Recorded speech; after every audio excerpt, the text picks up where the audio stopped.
Photo काढा.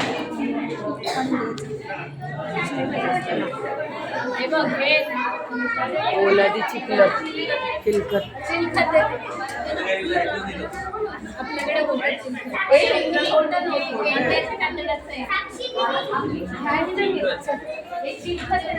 सगळे शिवाजी महाराजांच्या काळातील हे शस्त्र आहेत. हो चल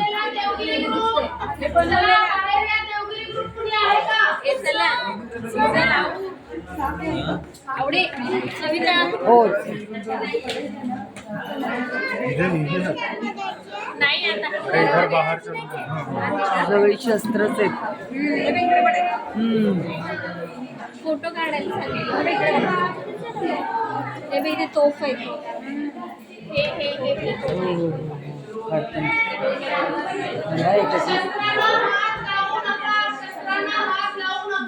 खंडा म्हणजे खंड घेऊन तिकडे करणारा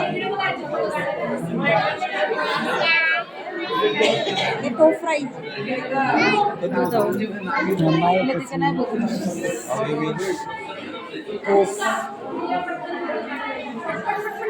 हा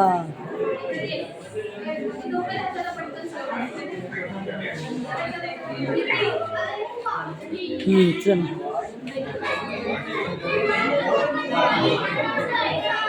इथे पण चांगली शस्त्रे जाईल पुराण काळातील. बघ ना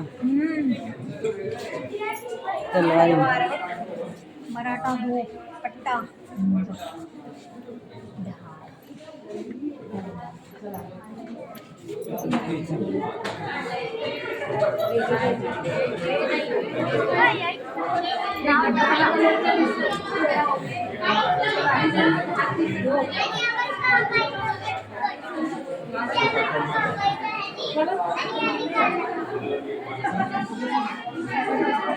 सगळी पुराण काळातील शस्त्र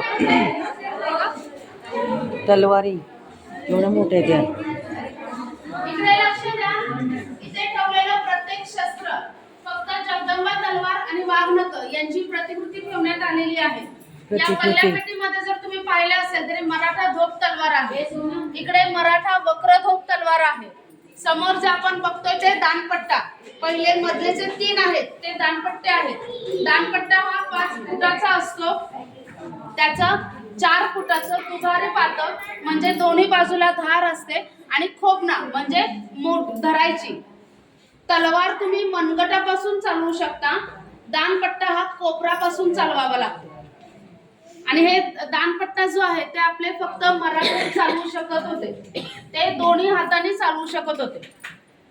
पुढे इकडे तेगा तलवार आपण बघतोय. तेग बहादूर शास्त्री यांनी चालवलेली ही तलवार आहे म्हणून हिला तेगा तलवार म्हणतात. त्याच्याच खालच्या पेटीमध्ये आपल्याला फिरंगधोप तलवार बघायला मिळते. ही फिरंगधोप तलवार या प्रकारची तलवार आपल्या महाराजांच्या ज्या तलवारी आहेत त्यांचे नावं माहिती आहेत कुणाला? महाराजांच्या छत्रपती शिवाजी महाराजांच्या तलवारीची नावं माहिती आहेत का? कशाला सांगतात नाही माहिती? एका सुद्धा तलवारीचं नाव माहिती नाहीये. भवानी तलवार. अजून एक दुसरी, अजून एक तिसरी. ही जगदंबा आहे.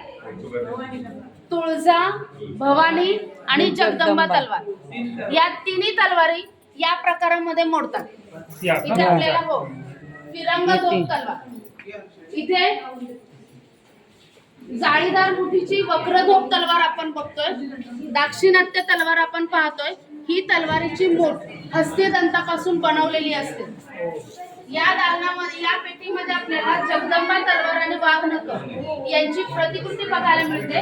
कारण हे दोन्ही शस्त्र इंग्लंडमध्ये राणीच्या पॅलेसमध्ये आपल्याला बघायला मिळतात. फक्त इथं ज्या कट्यारी ठेवण्यात आलेल्या आहेत बुंदेलखंडाची कट्यार आणि बरानपुराची कट्यार. यापैकी ही जी कट्यार आहे या कट्यारीवरती आपल्याला पिवळ्या अक्षर कोरलेली दिसतील. ही पिवळा कलर नसून सोन्याने रामरक्षा कोरलेली आहे. सगळ्यांनी बघून घ्यायचंय.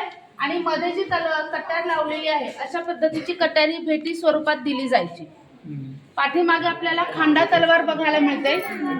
42 नंबरचे सिम्बॉल इथे. महिषासूर मर्दिनीने महिषासुराचा वध करताना जी तलवार वापरली ती अशा पद्धतीची अशी आख्यायिका आहे, म्हणून तिला खांडा तलवार म्हणतात. त्याच खाली पेटीमध्ये लहान मुलांच्या तलवारी आणि महिलांच्या तलवारी आपल्याला बघायला मिळतात. त्या काळी महिलांना स्वसंरक्षणासाठी तलवारीचं प्रशिक्षण दिलं जायचं. इकडे आहे ती इराणची राजधानी दमास्कस.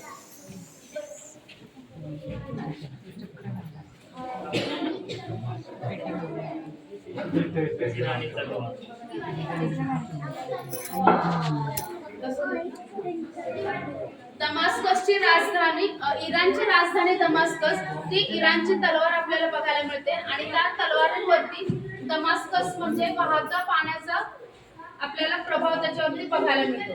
आतमध्ये आहे रणांगण. प्लीज इकडे लक्ष. हे बघा तिथे जायचं नाही, तिथे नको जाऊ.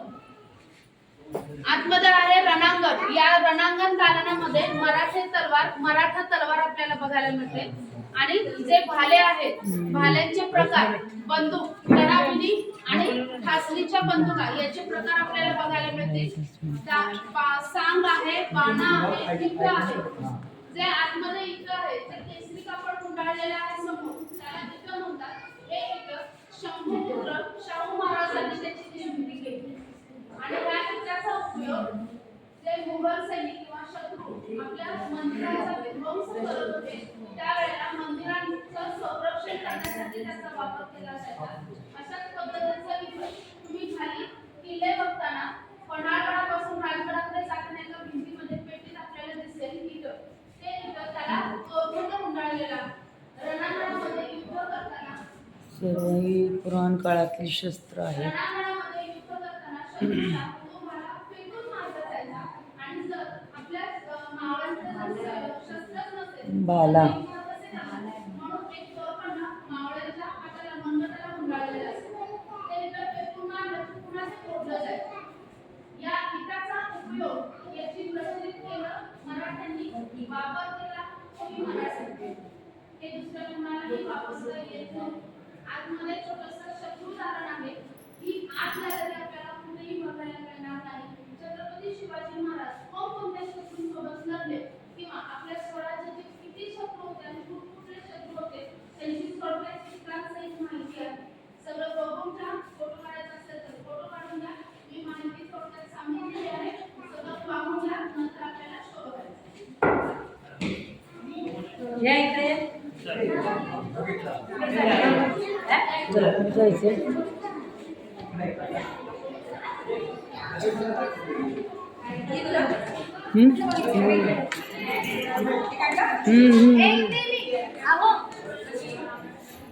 हे राहिला ये.